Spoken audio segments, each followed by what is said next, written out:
મિત્રો વિશ્વભરની અંદર અત્યારે આ યુદ્ધના લીધે પરિસ્થિતિ ગંભીર થતી જાય છે. એમ આપણા ભારતમાં પણ અત્યારે ડીઝલ પેટ્રોલની પરિસ્થિતિ વધારે ગંભીર છે.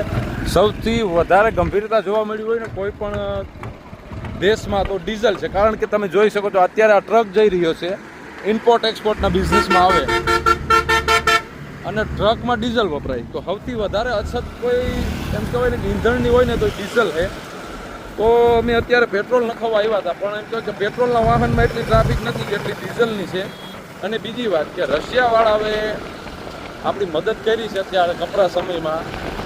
એમણે આપણે 95 લાખ બેરલ ડીઝલ ક્રૂડ આપ્યું છે. ક્રૂડમાંથી રિફાઇન કરીને આપણે બધું ઈંધણ બને છે. એટલે પરિસ્થિતિ ખૂબ ગંભીર છે.